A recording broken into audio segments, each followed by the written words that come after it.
안녕하세요. 저는 가정의학과 전문의 윤석현입니다. 여러분들과 우리 인체에 대해 함께 공부하고 탐구하면서 무병장수할 수 있는 초석을 다지는 시간을 가져보려고 합니다. 자, 오늘은 우리 몸에 있는 세포와 그 속에 아주 작지만 중요한 마이토콘드리아에 대해서 알아보도록 하겠습니다. 자, 사람의 몸은 세포로 이루어져 있죠. 그렇다면 우리 몸을 이루고 있는 이 세포의 수는 얼마나 될까요? 그냥 생각해 보기에도 상당히 많을 것 같습니다. 자, 15조에서 30조 정도라고 이야기를 하는데, 자, 30조라고 하면은 감이 잘 안 잡히시죠? 자, 숫자로 얘기를 하게 되면은 공이 13개나 있습니다. 이렇게 많은 세포가 조직, 기관 등 우리 몸을 구성하고 있습니다. 자, 그러면은 모든 세포는 어떠한 기능을 담당하기 위해서 존재한다고 하죠. 우리 몸에서 필요한 물질을 생산을 해서 제공을 해줍니다. 자, 사람의 몸에 오장육부가 있듯이 세포 하나하나에도 장기들이 있습니다. 설계핵은 어떻게 보면 설계도를 보관하는 것이고, 리보솜이라고 하는 것은 이 설계도를 통해서 그 단백질이라고 하는 소재를 만들고요. 여기 소포체라고 하는 것을 보게 되면은 컨베이어 벨트처럼 생겼죠. 이 소포체라고 하는 것은 이 소재를 활용을 해서 부품을 만들어서 부품을 조립을 하고 그러고 난 다음에 어느 정도의 완성 형태의 물건을 만들어내죠. 그리고 그 재고를 또 이렇게 보관을 하기도 합니다. 그리고 기다리고 있다가 이제 분비를 해야 된다 하면은 드디어 맨 마지막에 골지체라는 곳에 가서 완벽한 완성형을 만든 다음에 거기서 이제 포장을 해서 밖으로 내보내게 됩니다. 자, 이렇게 세포는 물건을 만들어내는 기초 공장과 같은 역할을 합니다. 극미연 수준에까지 모든 세포의 거의 대부분의 마이토콘드리아가 존재를 하는데요. 에너지가 나오죠. 에너지를 내는 이 광, 빛광. 세포에서 빛이 나요. 모든 세포에서. 세포에서 에너지가 나옵니다. 자, 여기서 질문. 한 개의 세포 내에 몇 개의 마이토콘드리아가 들어가 있을까요? 장기에 따라서 그 숫자가 편차가 많지만 전체적으로 평균적으로 볼 때 한 세포당 한 400개 정도의 마이토콘드리아가 존재한다고 합니다. 이렇게 조그만 곳에 세포에 400개나 되는 마이토콘드리아 있다고 상상을 한번 해보세요. 참 많죠? 그렇다면 우리 인체 내에 마이토콘드리아는 총 몇 개가 있을까요? 이런 걸 또 계산한 분이 계십니다. 놀라지 마세요. 1경입니다. 자, 아까 숫자 13개의 공이 3개가 더 붙은 공이 16개나 되는 그렇게 많은 숫자입니다. 인체 내에 있는 마이토콘드리아의 총합의 무게를 재게 되면은 우리 몸무게의 한 10분의 1 정도라고 합니다. 자, 내 몸무게가 55kg다. 그러면은 마이토콘드리아가 5.5kg 정도 있는 거고요. 내 몸이 한 100kg 정도다 하면은 10kg 정도의 마이토콘드리아가 있는 것입니다. 어마어마하게 많은 양의 마이토콘드리아가 우리 몸 안에 있는 거죠. 이런 것을 어떻게 알았냐고요? 이것만 연구해서 논문을 쓰시는 분이 계시고, 또 마이토콘드리아라는 책이 있는데 여기에 보게 되면은 이런 자세한 내용이 나와 있으니까 참고해 보시면 되겠습니다. 자, 우리가 코로 들어 마시는 산소와 입으로 먹는 음식이 우리 몸에 들어와서 여러 가지 그 과정을 거쳐서 마이토콘드리아라고 하는 것이 이용할 수 있는 그런 재료가 돼서 들어오게 되면 마이토콘드리아에서는 아주 중요한 ATP라고 하는 물질과 이산화탄소 그리고 물을 만들어냅니다. 여기서 ATP라고 하는 것은 쉽게 말하면은 이동이 가능한 휴대용 에너지 탱크라고 생각하시면 되겠습니다. 자, 그러면 이 에너지 탱크 한 개 ATP에서 얼마의 에너지가 나올까요? 약 7,300칼로리의 에너지가 나온다고 합니다. 그러면 우리 몸에서 만드는 에너지는 과연 얼마인지 한번 알아볼까요? 읽기도 힘들죠? 8해 7,600경 칼로리. 계산이 어찌되었든 엄청나게 막대한 양의 에너지가 생성이 되고, 이러한 에너지를 ATP라는 형태로 우리 몸은 저장을 해서 활용을 한다고 합니다. 자, 이 마이토콘드리아가 ATP를 만들려고 하면 이 막대한 에너지를 만들기 위해서는 또 엄청나게 많은 뭔가가 좀 필요할 것 같습니다. 자, 어떤 게 가장 근본적으로 필요하냐면요. 일단 코로 들어 마시는 산소와 3대 영양소라고 하는 포도당, 단백질, 지질 이런 영양소들이 필요합니다. 자, 산소와 영양소가 어찌어찌해서 이제 얻게 돼서 에너지 이송 탱크인 ATP를 만들었어요. 자, 그러면 필요한 것으로도 보내줘야 되겠죠. 또 ATP를 만들면서 동시에 이산화탄소하고 이거 폐기물도 이제 나왔어요. 이것도 처리해야 되겠죠. 자, 이러한 모든 과정을 위한 인프라가 필요합니다. 이러한 기능을 위한 장기들이 필요하게 된 거죠. 진화학적으로요. 그래서 어떤 장기가 생겼냐, 인간에서 횡격막 위로는 눈에 보이지 않는 이런 산소를 받아들이고 또 이산화탄소를 내보내기 위해서 또 폐와 그 심혈관이 형성이 됐죠. 자, 횡격막 아래쪽으로는 영양소를 공급을 하기 위한 그런 공장으로 위, 소장이 있고 그리고 간, 담낭, 췌장이 생겼습니다. 자, ATP를 만드는 데 필요한 3대 영양소인 탄수화물, 지방, 단백질을 다 처리하고 그 과정에 나온 폐기물을 처리하면서 또 재흡수를 하기 위한 콩팥과 대장이 또 생기게 됩니다. 마이토콘드리아가 우리 생명을 유지해주기 위한 빛 에너지를 만들기 위해서 모든 장부가 이렇게 세팅이 됐다. 이런 인프라스트럭처가 구축이 됐다. 정말 놀랍지 않습니까? 그런데 이 ATP를 만들기 위해서는 산소가 꼭 필요하고 동시에 ATP를 만드는 과정에서 인체에 해로운 이산화탄소와 폐기물이 생성된다고 말씀드렸는데요. 자, 마이토콘드리아는 에너지 생산을 위해 대기에 존재하는 산소를 유입을 하고 그 과정에서 생기는 유해가스 이산화탄소를 배출하기 위한 환기 시스템이 필요해졌습니다. 일종의 인터체인지 역할을 수행하기 위한 공장이 바로 오늘 이야기하고자 하는 장기 폐입니다. 폐는 양쪽 가슴 흉곽 안에 있습니다. 오른쪽 폐에는 3개의 옆, 그리고 왼쪽 폐에는 2개의 옆으로 되어 있는데 의대 다닐 때 오른쪽 3단어, 왼쪽 2단어에서 오른쪽은 3개의 옆, 왼쪽엔 2개의 옆이 있다고 외웠던 기억이 나네요. 자, 폐 내부는 포도송이가 모여 있는 것 같은 모양인데 포도 알갱이 같이 생긴 구조를 허팝과리 또는 폐포라고 합니다. 자, 폐는 기관지, 기도를 통해서 입과 코로 연결되어 있습니다. 산소는 코와 입으로 흡입해서 기도, 기관지로 보내서 폐 안으로 들어옵니다. 한편 폐포를 통해 폐로 유입된 이산화탄소는 기관지, 기도를 통과한 뒤 입과 코로 배출됩니다. 이제 폐로 유입된 산소를 모든 세포에 보내줄 하행선 혈관 도로망과 세포에서 생성된 이산화탄소를 몸 밖으로 배출하기 위해 폐로 보내줄 수 있는 상행선 혈관 도로망이 필요합니다. 이러한 인풋, 아웃풋에 의한 중심 도로망의 역할을 대동맥, 대정맥이 합니다. 또 각 장기로 연결하는 국도 역할은 중간 동정맥, 그리고 소동정맥에서 마지막으로 각 세포 마을, 골목, 집 앞까지 가는 작은 도로 역할은 모세혈관이 합니다. 이렇게 혈관계는 몸 구석구석 모든 세포에까지 전달이 됩니다. 자, 대기 중의 공기를 코나 입으로 들여 마시면 기도, 기관지를 거친 뒤에 폐로 보내집니다. 폐 안에 수많은 폐포를 통해서 산소는 모세혈관 안으로 들어오게 되고 이렇게 유입된 산소는 혈관 안에 있는 적혈구라고 하는 모범 택시를 타고 서울, 부산 또는 서울, 여수행, 심혈관 하행선 도로를 주행해서 각 세포로 보내집니다. 세포 안에서 형성된 이산화탄소는 세포 주변의 모세혈관으로 들어간 뒤에 또 다시 적혈구 모범 택시에 올라타서 이번에는 반대 방향인 서울 상행선 심혈관계 도로를 주행해서 폐포, 폐로 간 뒤에 기관지와 기도를 통해 코와 입으로 배출을 합니다.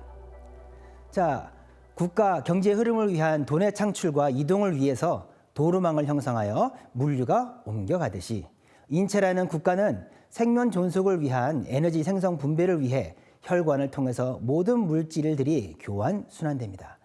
이 도로망에서 벌어지는 전체적인 순환 사이클을 쉬지 않고 지속적으로 계속 유지되어야 하며 추진력을 제공하는 펌프 엔진이 반드시 필요합니다. 그것이 심장의 역할입니다. 자, 심장을 찾는 방법은 쉽습니다. 왼손을 들어보세요. 가슴에 대보세요. 그러면 거기가 심장이에요. 아주 정중앙은 아니고요. 재미있는 것은 지구의 지축이 기울어져 있듯이 심장도 기울어져 있고 틀어져 있습니다. 우심방, 우심실이 앞으로 치우쳐져 있고 좌심방, 좌심실이 약간 뒤로 치우쳐 있습니다. 심장의 축이 기울어져 있고 틀어져 있기에 거기서 추진력을 더 받아서 먼 곳까지 혈류를 보낼 수 있는 구조로 되어 있습니다. 에너지 다이내믹의 최대 효율을 내기 위한 구조적 선택이라고 할 수 있습니다. 신기하죠? 진화학적으로는 산소를 온몸에 보내는 왼쪽 심장이 더 중요해서 보호 차원에서 뒤로 보내졌다고 주장을 하시는 교수도 있습니다. 인문학적 차원에서는 심장의 축이 기울어져 있고 틀어져 있는 모습에서 볼 때 인간은 근본적으로 심보가 삐뚤어져 있는 몸 구조를 갖고 있는 셈이다 라고 의대 수업 시간에 이야기하시는 분도 봤습니다. 심장은 우심방, 우심실, 좌심방, 좌심실에서 방이 4개 있습니다. 하행선에서 이산화탄소를 가지고 올라온 혈류가 우심방으로 들어와서 우심실에서 쭉 쏴주게 되면 상행선으로 올라가서 폐로 가서 이산화탄소를 배출하고 동시에 폐에서 신선한 산소를 받아온 혈류가 이번에는 좌심방으로 들어온 뒤에 좌심실에서 쭉 쏴줘서 하행선을 통해서 전체 몸으로 보내집니다. 그렇게 해서 세포 속의 마이토콘드리아에게 택배와숑 해서 산소를 다 제공해주는 구조로 되어 있습니다. 자, 에너지 형성을 위한 산소의 유입과 이산화탄소의 배출을 위한 폐와 심장은 이렇게 둘이면서도 둘이 떨어져 지낼 수 없는 호근작용 또는 부부관계와 같은 구조라고 할 수 있겠습니다. 재미있는 것은 인체의 심장과 폐 구조는 자동차의 엔진과 엔진의 열을 냉각시켜주는 공냉식 환기 시스템과도 비슷한 구조를 가지고 있습니다. 엔진 밖의 부분을 공냉식 환기 시스템이 싸주고 있는 모습이 심장을 둘러싼 폐의 구조로도 볼 수 있습니다. 과열을 막고 열 손실을 최소화함으로써 에너지 다이내믹상 효율의 극대화를 가지고 오기 위한 시스템 구축으로 설명합니다. 우리가 평소 먹는 음식물 속에 들어있는 3대 영양소인 탄수화물, 지방, 단백질이 어떻게 세포 속 마이토콘드리아에 전달되는지 알아보도록 하겠습니다. 하늘천, 즉 대기에 있는 에너지 원자재인 산소를 폐를 통해서 받아서 심장과 혈관을 통해 세포 안의 마이토콘드리아로 보냈습니다. 자, 이제 땅지, 즉 땅에서 나온 식물이 마이토콘드리아하고 비슷하게 생긴 엽록체를 통해서 태양빛 에너지, 이산화탄소, 그리고 땅에서 흡수한 물, 이 세 요소를 버무려서 형성한 ATP와 탄수화물 파생 영양소 또는 그렇게 형성된 식물의 영양소를 먹고 움직이는 동물들에게서 에너지원을 얻는 과정이 필요합니다. 우리가 밥을 먹는다는 것은 마이토콘드리아에게 영양분을 공급하는 과정이 되는 것입니다. 그런데 마이토콘드리아는 눈에 보이지 않을 정도로 아주 작은데 우리가 먹는 밥과 음식은 상대적으로 엄청 큽니다. 그래서 마이토콘드리아가 음식에서 영양분을 흡수하기 위해서는 여러 가지 과정이 필요합니다.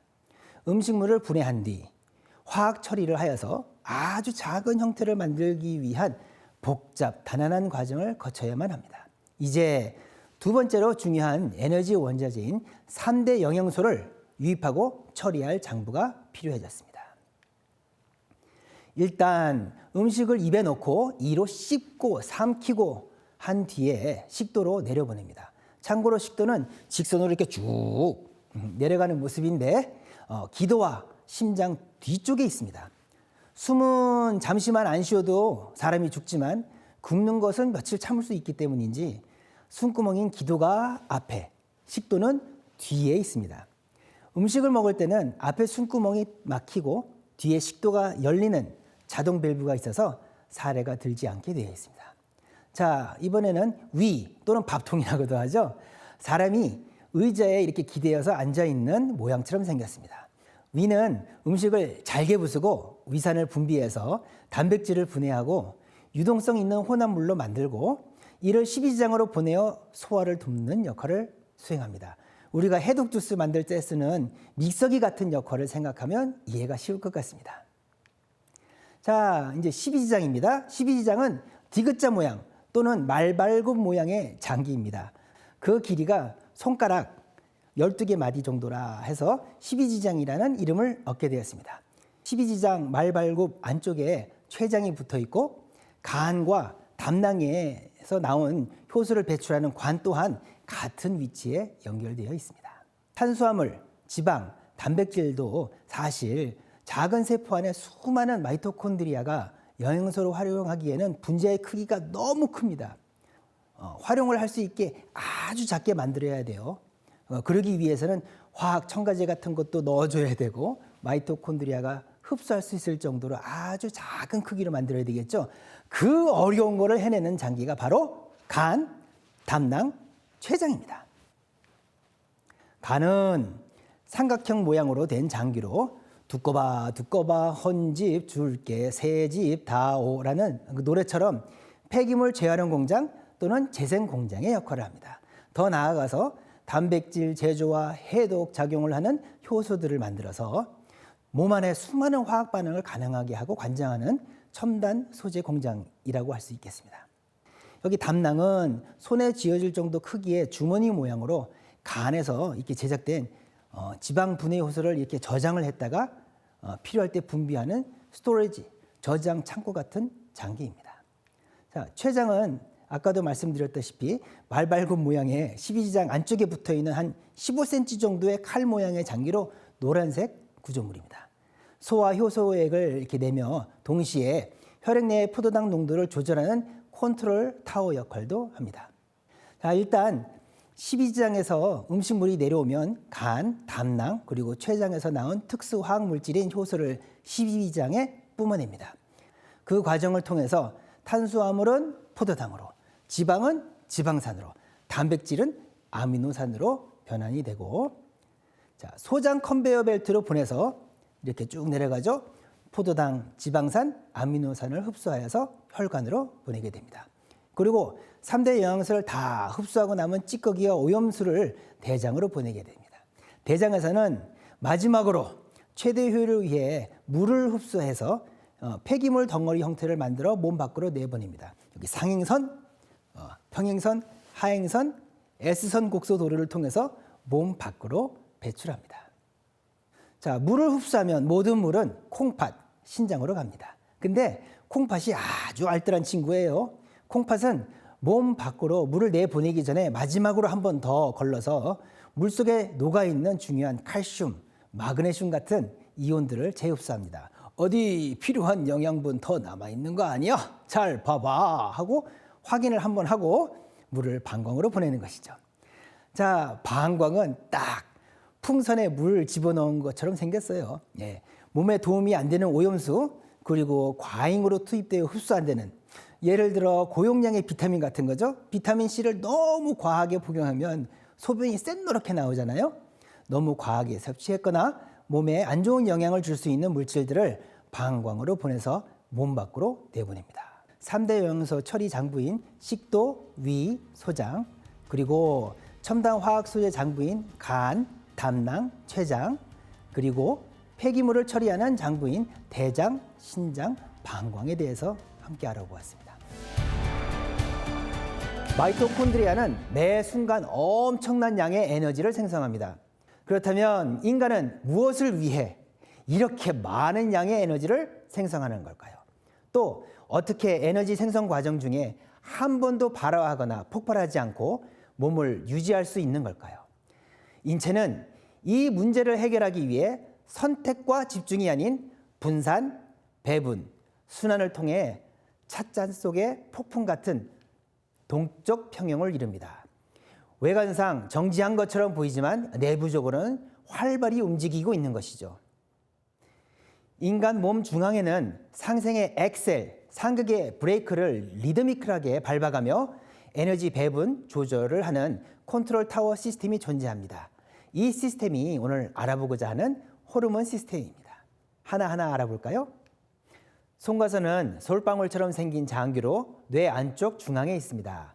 읍배할 때 엄지손가락이 닿는 인당 부분과 4배 신고할 때 손이 귀 위에 닿는 부분이 교차되는 부분에 위치합니다. 송가선은 밝음과 어둠을 인식하며 빛의 양적 변화를 바탕으로 낮과 밤, 그리고 시간 변화까지 인지합니다. 더불어 시간 사이클과 연동되는 멜라토닌 호르몬을 분비하여 몸 전체의 인체 리듬을 형성함으로써 각 시간대에 부합하는 활동 에너지를 효율적 배분, 지원할 수 있게 만듭니다. 뇌하수체는 뇌 아래에 있다 해서 뇌하수체인데 강낭콩 모양입니다. 시신경이 교차되는 교차로 아래 신호등처럼 존재하며 여기서 명령, 천명을 내립니다. 송가선이 북극성이라 하면 뇌하수체는 북두칠성과 같은 역할을 합니다. 갑상선은 목에 매는 나비 넥타이처럼 생겼는데요. 열을 내고 호르몬 분비 조절로 활동할 때와 쉴 때 몸 전반적 상태를 가능하게 합니다. 갑상선 내 모퉁이에는 부갑상선이 있습니다. 몸을 움직인다는 것은 곧 뼈를 많이 움직인다는 것이죠. 뼈의 대사와 관련된 칼슘 조절 작용을 합니다. 흉선은 가슴에 있는 내분비선으로 태어날 때 심장을 지키는 뼈 앞에 존재하다가 나이 들면서 퇴화되는 장기입니다. T 면역세포 생성과 몸에 열을 내는 역할을 합니다. 아기들 기초대사, 기초체온이 어른보다 높은 이유입니다. 소아 환자에게서 열 경기가 많이 있는 이유도 이 흉선 때문이 아닌가 하는 생각을 해본 적이 있습니다. 부신은 콩팥의 부속 장기란 뜻으로 콩팥 위에 삼각형 모양의 내분비 장기입니다. 부신은 내가 어떤 감정을 가질 때 그 감정에 부응하는 움직임을 이룰 수 있도록 해줍니다. 크게 활동과 쉼, 분노와 안정, 이 두 가지 음양 운동을 가능하게 해줍니다. 췌장은 상복부 그리고 등 쪽 중앙에 있습니다. 뇌와 마이토콘드리아는 포도당을 에너지원으로 활용하는데요. 췌장은 혈중 포도당 수치를 조절하는 토화작용을 합니다. 자, 고환과 난소. 이성적 판단을 역행해서라도 후손을 낳아야 하는 역할을 갖고 있기에 통제를 주관하는 뇌에서 가장 먼 곳에 존재한다고 주장하셨던 어느 의대 교수님 이야기가 떠오르네요. 자, 이제 정리를 해볼까요? 뇌 안쪽 중앙의 송가선은 낮과 밤을 인식하고 몸의 음양주기, 인체 리듬을 형성합니다. 뇌 아래 부분의 뇌하수체는 송가선에서 받은 주기에 맞추어 명령을 내리고 목의 갑상선은 활동성을, 이 부갑상선은 뼈와 신장의 주기를 조절하며 가슴 부분의 흉선이 열을 발생하고 상복부 위쪽에 부신이 감정에 따라 몸을 움직이게 하고 상복부 아래쪽 췌장이 포도당의 레벨을 정상 범위로 조절하며 하복부 아래쪽 고환 또는 난소가 성 에너지를 관장하고 있습니다. 이 호르몬 기관들이 인체 내에서 생성한 많은 양의 에너지를 적절히 배분하고 통제해서 우리 몸의 균형을 이루어 건강한 몸을 유지합니다. 하지만 이 기관들 중 한 군데라도 이상이 생긴다면 균형이 깨져서 건강에 위협이 되겠죠. 우리 몸 하나하나 소중하지 않은 장기가 없다는 것을 새삼 느끼게 됩니다. 그동안 우리는 인간이 어떻게 막대한 양의 에너지를 활용하는지에 대해서 알아보았습니다. 이제 마지막으로 인체 에너지의 근원처 소자출에 대한 근원적인 질문을 해봅니다. 인간이 매 순간 생성해서 활용하는 에너지는 도대체 어디에서 온 것일까? 이 질문에 대한 대답은 마이토콘드리아의 출생의 비밀 속에 들어 있습니다. 자연계에는 마이토콘드리아와 거의 똑같이 생긴 식물세포 소기관이 있습니다. 우리가 자연과학 시간에 교과서에서 배운 엽록체입니다.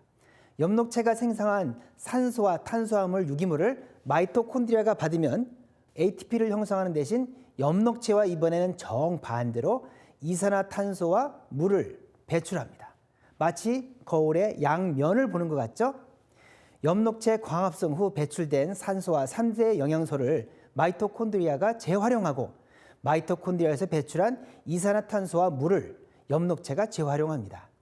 하늘의 태양빛 에너지, 땅의 식물 엽록체의 광합성, 그리고 인간 마이토콘드리아의 호흡은 거시적 차원에서 인간 에너지체 제작 순환 시스템을 형성합니다. 지구에서 자란 식물, 그것을 먹는 동물을 통해 인간이 섭취하는 생명 에너지는 근본적으로 태양 에너지를 엽록체가 광합성으로 활용해 만든 에너지원입니다. 그런 의미에서 하늘과 땅의 생명 에너지를 섭취하여 에너지를 형성 활용하는 인간은 천지 광명을 내 몸에 받아서 인간의 광명으로 새롭게 열어나가는 광명의 존재라 할 수 있겠습니다. 우리 조상님들의 9,000년 역사와 지혜를 담은 환단고기가 전하는 하늘 광명 환, 땅의 광명 단, 그리고 인간 광명 한의 의미가 새삼 다르게 와닿습니다. 그동안 시청자 여러분과 저는 진화론적 차원과 존재론적 관점에서 인간의 장부가 어떻게 형성되었는지를 알아보았습니다. 지금까지 가정의학과 전문의 윤석현이었습니다. 감사합니다.